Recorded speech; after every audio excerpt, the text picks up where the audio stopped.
Baik, saya akan menjelaskan teori historis menurut Friedrich List. Nah, di teori historis menurut Friedrich ini, pertumbuhan ekonomi dibagi menjadi 4. Yang pertama itu masa berburu dan mengembara. Pada masa ini, manusia masih hidup berpindah-pindah atau nomaden karena masih adanya ketergantungan akan hewan perburuan dan tempat pencarian sumber makanan. Mereka akan berpindah ke tempat lain jika jumlah persediaan makanan di daerah tersebut telah habis. Selanjutnya itu ada masa beternak dan setelah menemukan cara beternak hewan juga bertani, manusia pun mulai tinggal menetap di suatu tempat. Mereka membudidayakan hewan-hewan ternak dan melakukan pertanian untuk memenuhi kebutuhan hidupnya. Selanjutnya ada masa bertani dan pada masa ini, masyarakat mulai mencoba membuat peralatan yang digunakan untuk membantu kegiatan pertanian, sehingga terciptalah alat-alat pertukangan dan juga pandai besi. Dan yang terakhir itu masa industri dan perniagaan. Seiring dengan kerajinan yang semakin besar, maka manusia mulai melakukan perniagaan terhadap barang kerajinannya.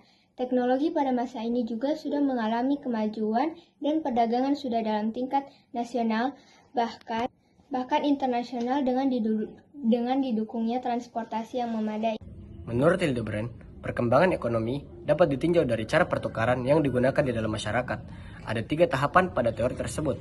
Yang pertama, masa pertukaran dengan barter. Hal yang memengaruhi pertukaran dengan barter adalah keterbatasan uang dan keterbatasan nilai dan skalabilitas. Yang kedua, masa pertukaran dengan uang.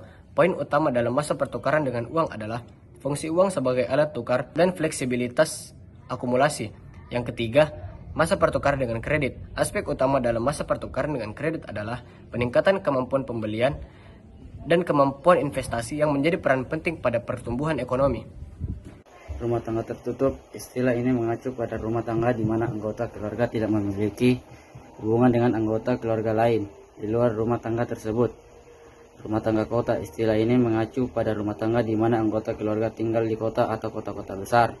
Rumah tangga bangsa, istilah ini mengacu pada rumah tangga di mana anggota keluarga berasal dari negara atau negara-negara yang sama. Rumah tangga dunia, istilah ini mengacu pada rumah tangga di mana anggota keluarga tinggal di seluruh dunia.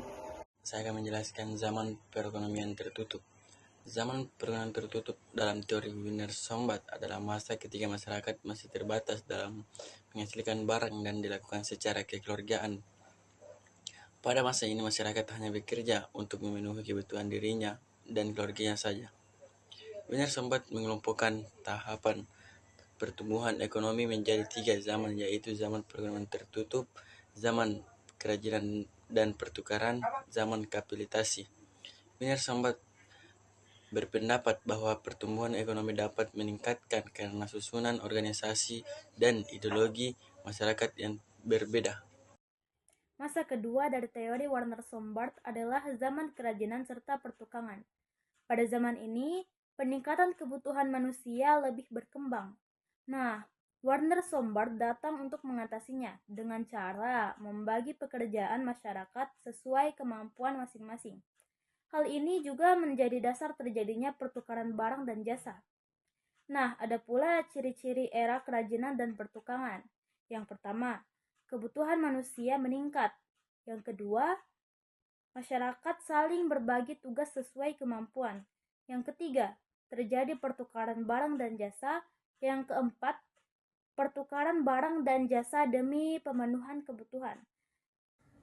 Baik, selanjutnya saya akan menjelaskan tentang beberapa tahapan ekonomi yang dikembangkan oleh seorang ahli yang bernama Walt Whitman Rostow. Yang telah Rostow kembangkan ini ada 5 tahapan. Yang pertama adalah tahap tradisional, yang kedua adalah tahap